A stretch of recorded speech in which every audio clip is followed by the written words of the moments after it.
5 Points Flowers. Exterior, a 5 Points intersection, evening. Super, Christmas Eve, 5 Points, Philadelphia.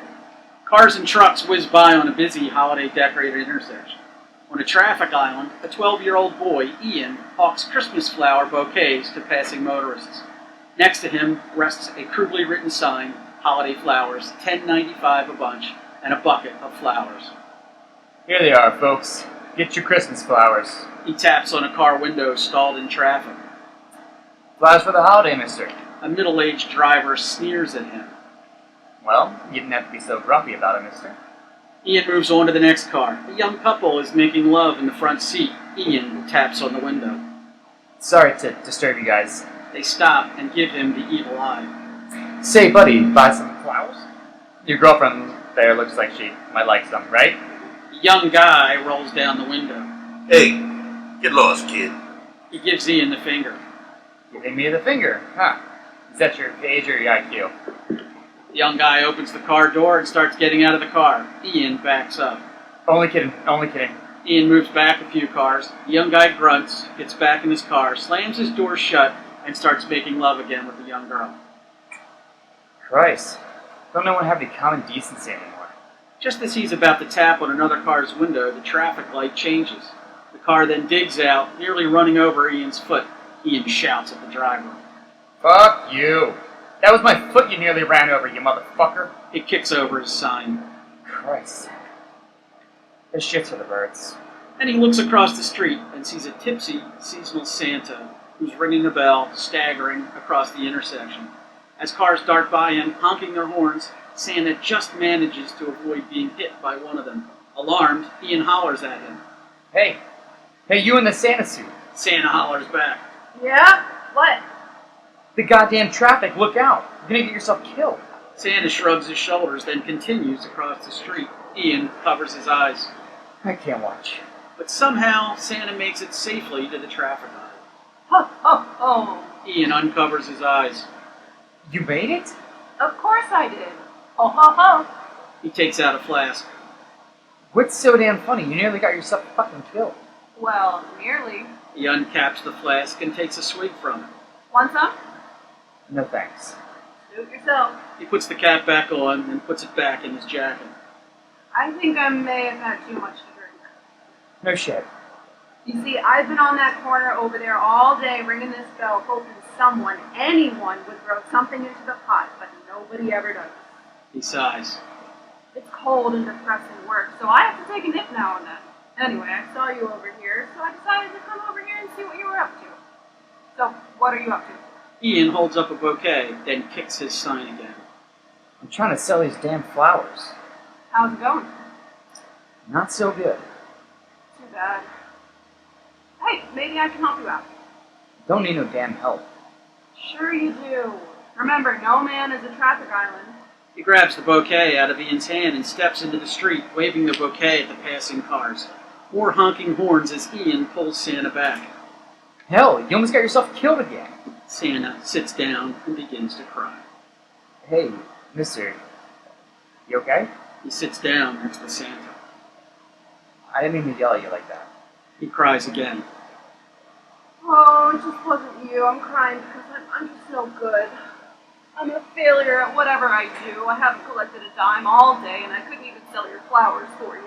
Hey, don't sweat it. It's okay. No, it's not. Someday I'd like to see if I've accomplished something in life. More tears. Ian thinks for a moment, then takes a dollar bill out of his pocket. Here, take this. Santa looks at the dollar bill. What's this for? It's for you. Consider it a donation. A donation? Really? Yeah. Santa takes the dollar bill from him and kisses it. Gee, thanks, kid. Santa can always use a buck. Or a reindeer, for that matter. He pokes Ian in the ribs. Get it? Ian laughs. Yeah. Ho, ho, ho. I get it. Unbeknownst to them, a dark figure suddenly appears at the far end of the traffic island. Now, don't go using it to buy yourself another damn drink. Oh, I wouldn't do anything like that. It's a donation. My first all day. The dark figure, Tony, early 20s, sneaks up behind them. Aha! Ian, caught you red-handed. Ian jumps up. Tony, what the hell are you doing here? Dipping into the till again, huh? Don't be such a fool. What are you talking about? I seen what you was doing with this bum. Santa gets up. I beg your pardon. I seen you giving him some of the boss's dough. It was my dough. Yeah, likely story. Now beat it. You're fired. You can't fire me. You wanna bet? I want to talk to the boss first. Well, the boss don't want to talk to you. Ian makes a fist. I tell you, I want to talk to the boss. Okay, kid. You're asking for it. He grabs Ian by the collar. Tell you what. Instead of firing you, I'll go easy on you if you fork over some of the dough you made tonight. I can't do that. Sure you can. He shakes Ian vehemently. Leave that boy alone. Mind your business, old man. This is my business. Santa slowly removes beard, then hat, then wig, revealing not a man, but a woman. Ian's jaw drops. Boss, it's you. The boss now speaks in a feminine voice. Yes, it's me. Now let him go. Sure. He lets go of Ian. What are you doing here, boss? I thought I'd check up on my sellers, see who's been ripping me off lately. I guess I should have been checking up on my supervisors instead. Supervisors like you. What are you talking about, boss? You've been accusing the boys of shortchanging me, when all along it was you, Tony. But, boss, hold up, I can explain. No need to. And shame on you for blaming your petty thievery on such trustworthy boys as this one. Ian grins mockingly at Tony. Now be on your way. I'll forward you any wages I owe you, first deducting anything you owe me, of course. Tony sneers at Ian and stomps across the intersection, dodging more honking cars. So, you're really the boss, huh? That's right, young man. And a woman to boot. Sure had me fooled. Well, it's what they call the big reveal in movies and plays. I don't mind saying I was pretty good in any role I played in community theater. She puts her wig, hat, and beard back on. What do you say we get out of this cold and go someplace warm to get something to eat? Sounds alright to me. But, wait, What's wrong? what about the damn flowers? Flowers. You're right. She looks at the sign, then thinks for a moment. Ian, do you happen to have a writing instrument of some sort? I'll check. He searches his pockets, then takes out a Sharpie. How's this? Perfect. Ian hands her the Sharpie. She crosses out the $10.95 a bunch on the sign, writes free, then holds it up. Traffic comes to a screeching halt. Nobody ever turns down a bargain. Now that traffic has stopped, this would be a good time to cross, don't you think? Ian laughs. Damn right. You curse too much. Yeah, I know. Well, should we be off? Damn straight. Arm in arm, Ian and the boss glide across the intersection and land safely on the other side of the street. Fade out.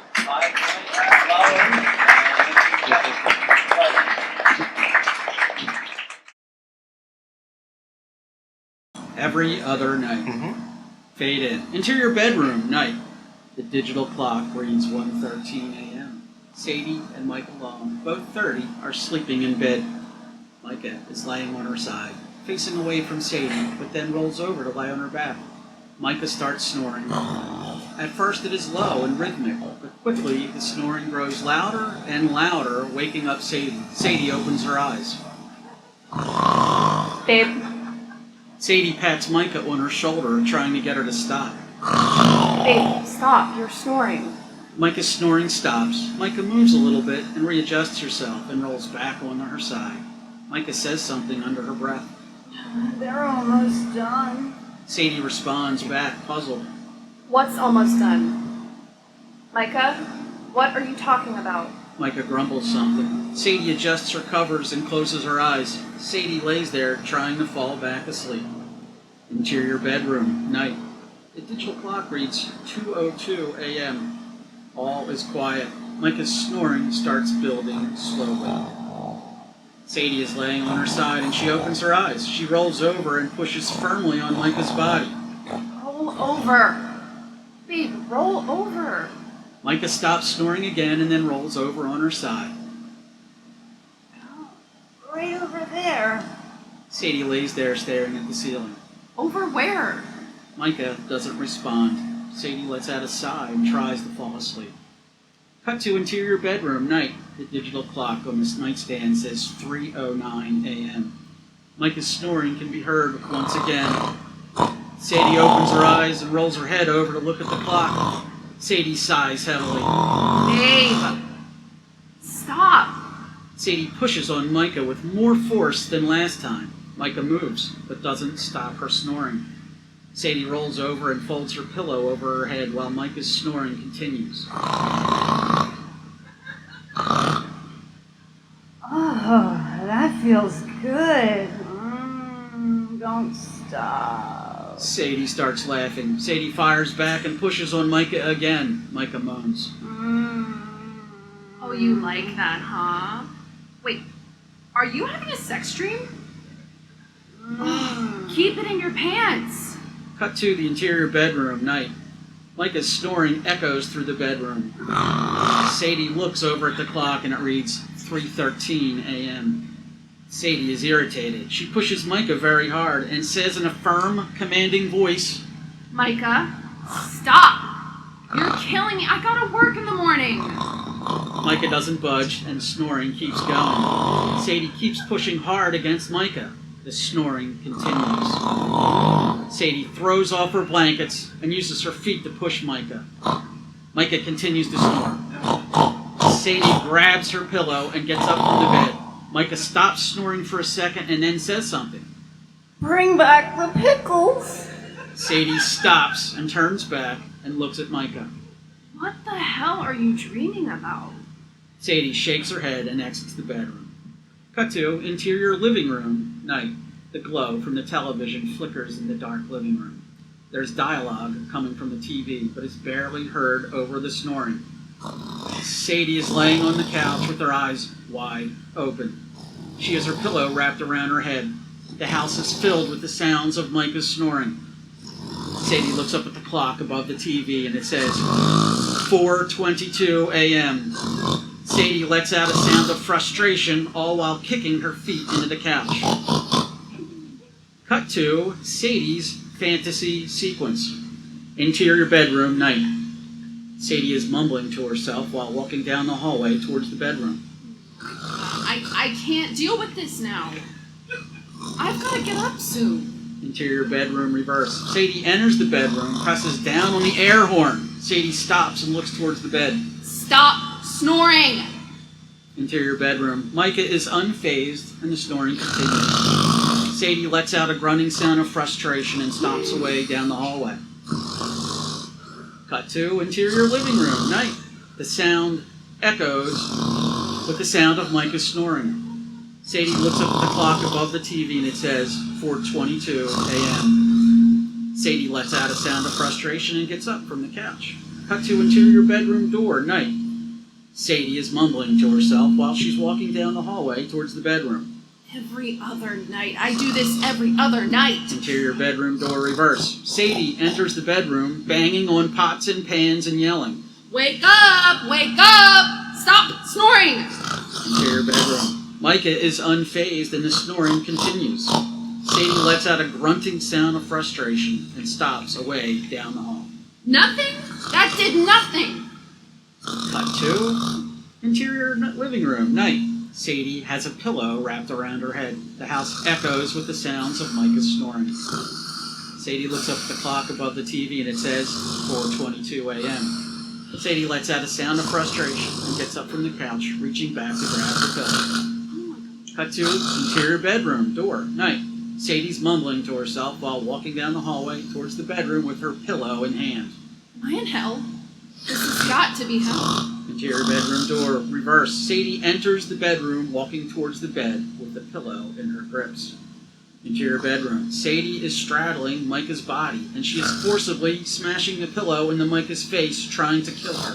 Look what you're making me do! Stop snoring! Micah thrashes for a moment and then stops moving. The snoring stops. Sadie eases the press of the pillow against Micah's face.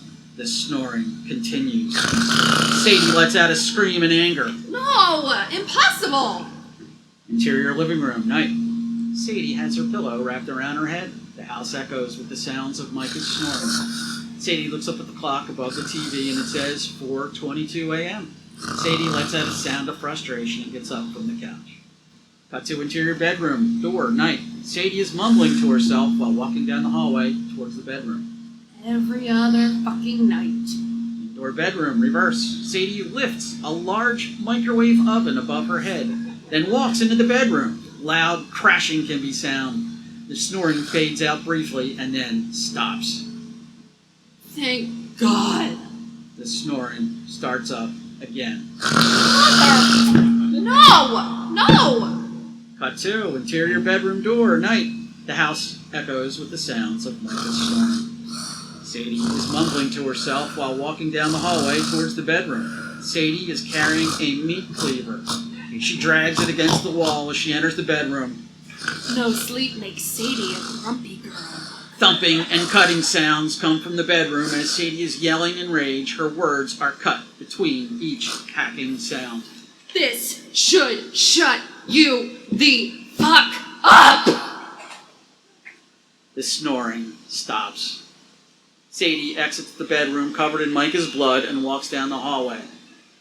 The snoring starts. Come on! Cut to interior bedroom door, night. The house echoes with the sounds of Micah's snoring.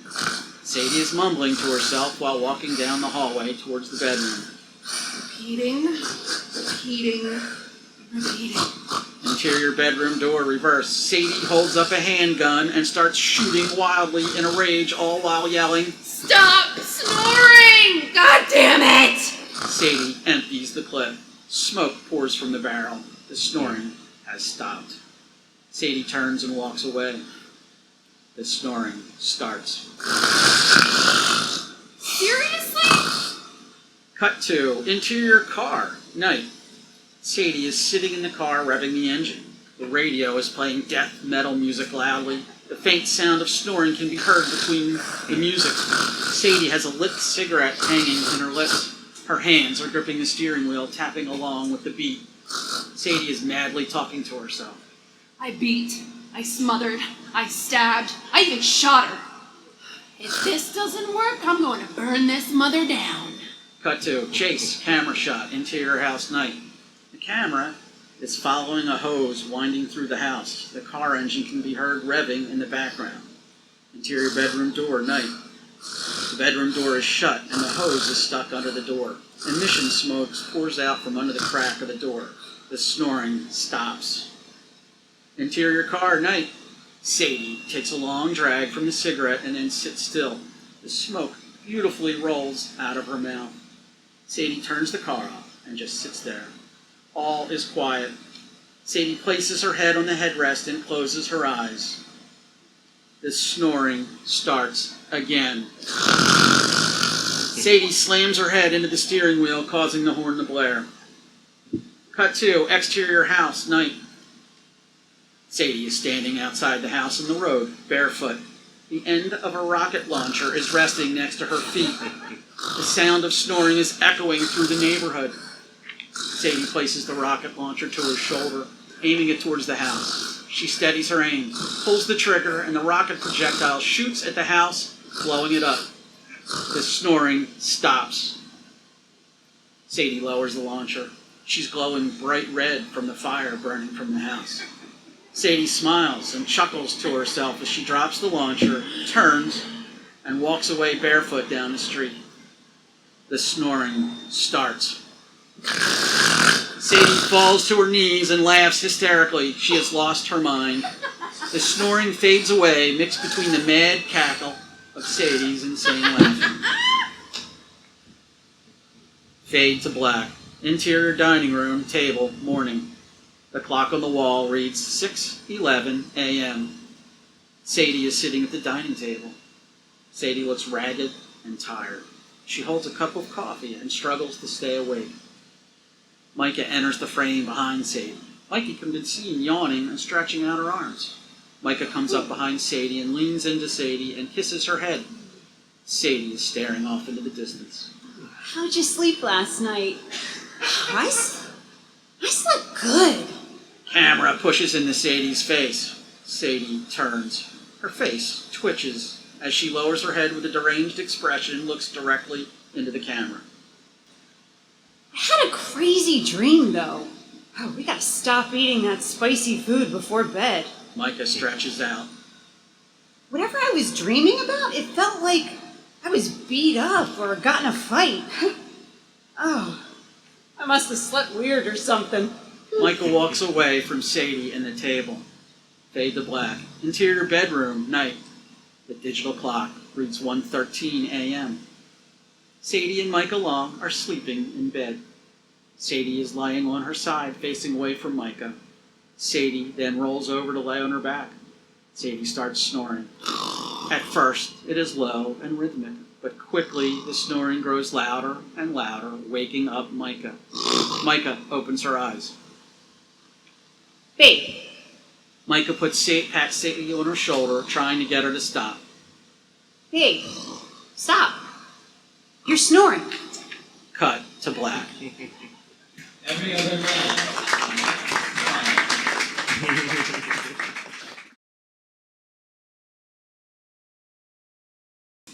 New endings written by Skylar Pinto. Fade in. Interior teenager's living room, night. A group of over 20 teenagers, 17, is partying in a spacious living room. 5 are playing beer pong on a table. Another 2 smoke from a bong. A small group of 3 scream over the music blasting in the background, trying to manage a conversation. Other groups dance with strobe lights flashing in their eyes. The television broadcasts the Times Square ball and displays 11:03 p.m.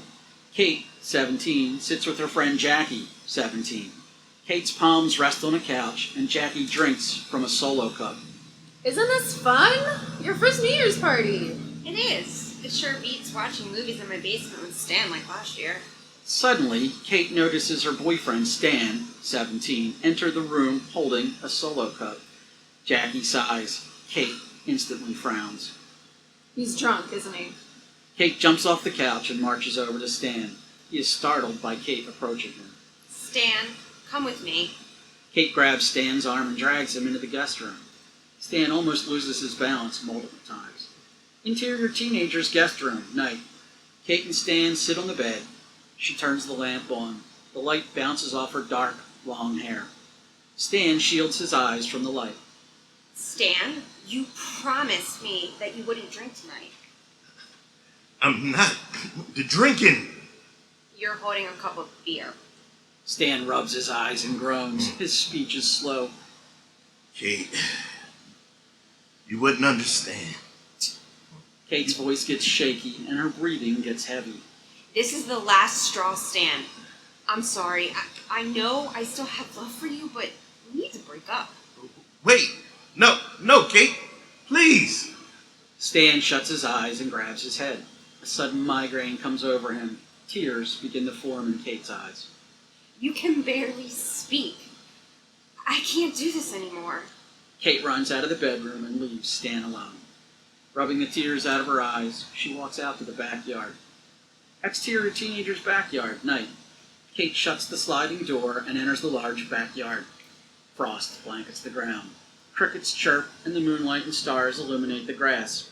She notices one of her peers, Matt, 17, sitting on the ground. He turns his back. Kate Williams? Kate turns her head over to Matt and scans him up and down. He's smoking a cigarette. She sits down next to him. Matt McCann. I haven't talked to you in forever. Probably not since 8th grade when I ran into you and Stan at the winter dance. Yeah. Speaking of Stan, I just broke up with him. Matt immediately turns his head over to Kate. She stares at her feet as she bites her lip. Her eyes are watery. I didn't know you were still together. You alright? Yes. No, I don't know. On the one hand, I feel like a weight has been lifted off my shoulders. On the other hand, we've been dating since 7th grade, and it's just weird to let go of someone you thought you would be with forever. Makes sense. I mean, breakups happen for a reason. Most high school couples don't last anyway. Kate looks up at the moon. She remains silent for a minute. Yeah. Wow. This is how I'm entering 2020. It doesn't have to be bad. New year, new beginnings, new you. Yeah. I mean, maybe I could do something different. I'll cut my hair. Sure, why not? I'll get the scissors. Matt watches Kate as she runs back into the house. He places a cigarette on the ground, turns around, and looks up at the stars. I got him. Matt turns towards Kate. She stares at the scissors. How much are you gonna cut off? Kate pushes all her hair to the front and cuts off everything below her shoulder. Matt raises his eyebrows in surprise. Nearly all of it. Matt's alarm rings. It is 11:59 p.m. Oh shit. 1 minute till 2020. Hey, nice job of letting go. Or, starting to at least. Kate looks at her phone. The time reads 12 a.m.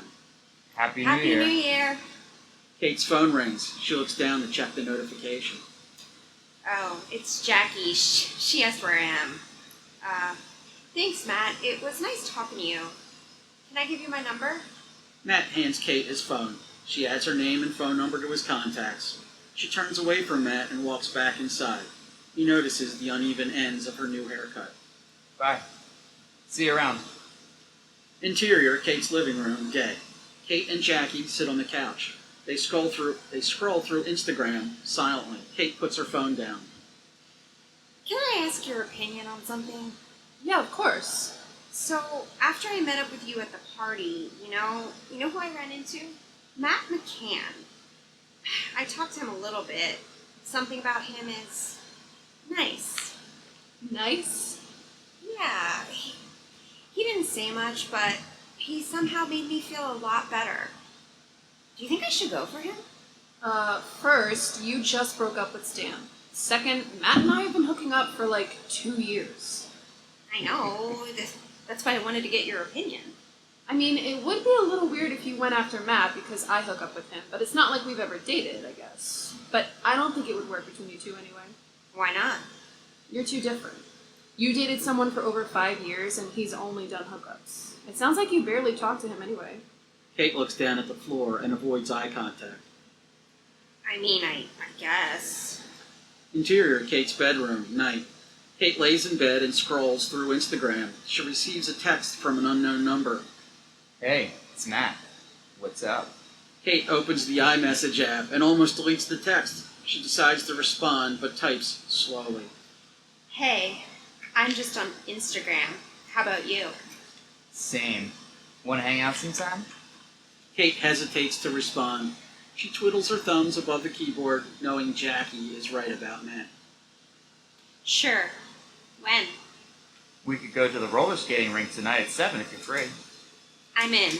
I'll see you there. Kate puts her phone down and begins to get ready. She showers and straightens her hair. She throws on a casual blouse with matching black jeans. Interior roller rink, night. Kate and Matt enter the building, standing close to each other. They look around the room and notice flashing lights, loud pop music, and people skating everywhere. The two pay separately for their skates and enter the rink. Interior, exterior, night montage, multiple locations. Kate and Matt awkwardly skate next to each other and look at what's ahead of them. Kate loses her balance and Matt tries to catch her. They both fall to the ground and laugh. Matt finds himself constantly glancing at Kate and his cheeks turn red. Kate notices, but doesn't say anything. Kate's hands wrap around Matt. Matt's at the rink. He squeezes her hand and continues to look around the room. The two exit the rink, still holding hands. Kate and Matt sit on a nearby bench. Matt leans in to kiss Kate, and she initially leans back, but then reciprocates. Interior Kate's car, later. Kate pulls into Jackie's driveway. Kate takes her phone out, sends a text, and then sees Jackie come out of the house's front door. Jackie enters the car. Why'd you call? You okay? I'm fine. I want to tell you something. What? Kate looks down at her feet. I basically went on a date with Matt tonight. It started off friendly, but then he kissed me. Dude, Matt barely knows you. He only knows you're vulnerable because you broke up with Stan. But he seems so genuine. You don't think he acted all sweet with me when we first started hooking up? Now he treats me like I'm nobody. Maybe that's because he didn't want to date you in the first. Jackie looks a bit uneasy. She turns her head away from Kate. Exactly. It's the same for you. He wants a new hookup. You still hook up with him, right? It's been a few weeks, but yeah. Because he's talking to me. Jackie groans. Interior school hallway, day. Jackie notices Matt enter the boys' bathroom. She waits a minute and then follows him in. When she enters, Matt is washing his hands and no one else is in the bathroom. He glances at the mirror and is startled by Jackie's reflection. Why the hell are you in here? You know why I'm here. Stay away from Kate. Huh? I haven't spoken to her since middle school. She told me about you. What happened to us? Us? There is no us. It's been 2 years and we've talked about dating before. Yeah, and I told you that I don't commit. Nothing personal. Jackie looks down at the floor. Mm-hmm. And I've mostly accepted that. Anyway, I know you went out with Kate. She's your new hookup? It's none of your business. Matt grabs some paper towels from the dispenser and casually dries his hands. Jackie's cheeks turn red. So you're leading her on? Just back off and stop talking to her. You can't just... The bell for next period rings. Jackie turns around and leaves the bathroom, slamming the door shut. Matt stands in silence for a moment, picks up his backpack, and then leaves. Exterior school bus lot, later. The school bell rings. Kate leaves her class and enters the bus lot. Her hair has noticeably grown since the night she cut it. Jackie waves to her from a distance. Hey, Something happened. what is it? Jackie looks down at her feet. She puts her hands in her pockets and purses her lips. I know this sounds bad, but I hooked up with Matt last night. Really? Yeah. Kate instantly frowns. Her face turns red. What? I thought you cared about me. We text all the time. I guess you were right about him. I'm sorry, Kate. There are much better guys out there. I won't hook up with Matt anymore either. We'll both cut him off. Thanks. Jackie hugs Kate. They let go after a few seconds and walk to their respective buses. Kate stares out the window. Interior, Matt's bedroom, night. Matt lays in his bed. A pile of laundry lays on the floor, and he has a bomb on his dresser. He has Playboy posters plastered on the beige walls, and the paint is chipping. It is seen on Matt's phone screen that he has sent Kate 3 texts within the last week, but she hasn't responded to any. He decides to call her. After 5 rings, Kate picks up. Hello? Intercut, Kate's bedroom, night. Kate sits at her desk, tapping her fingers on the wood. Hey, we haven't talked in a while. Yeah, and? I don't know, you just suddenly ghosted me? Thought we were having a good time together. Kate's face turns red. I thought so too, until you hooked up with Jackie right after basically going on a date with me. Huh? That didn't happen. According to her, it did. She told me to stop talking to you, but that's it. She wouldn't lie to me. She did. I'm not that much of a jerk. I don't know where we're going, but I'm not doing anything with Jackie right now. The anger in Kate's voice fades. She sighs. You promise? Yeah, I promise. You want to start over? Yeah. End intercut. Interior, exterior, night, montage, multiple locations. Much to Kate's dismay at first, she and Matt go to a diner, share pancakes, and dine and ditch. Kate's hair has grown. Kate and Matt eat lunch together at school. The two laugh and share snacks. Jackie notices Matt and Kate across the cafeteria and angrily squints her eyes. Kate and Matt watch a horror movie in a theater. When the end credits roll, she kisses him. Kate works on math homework at her desk. Her phone buzzes. A text from Stan reads, "Hey, can we talk? I miss you." She deletes the message and goes back to her work. Matt surprises Kate at her door with a basket of candy. Interior, Matt's bedroom, night. Matt lays down in his unmade bed and scrolls through social media. Suddenly, he hears a loud bang on his front door. Matt, a friend's asking for you. Thinking it's Kate surprising him, he excitedly jumps out of bed and exits his room. Interior, Matt's hallway, night. Matt walks to the front door. He passes by his mother, 37, who watches television on the couch while drinking a can of beer in the living room. Interior, Matt's front door, night. Jackie stands at the front door with her hands on her hips. Her bright blue eyes burn into Matt's mind.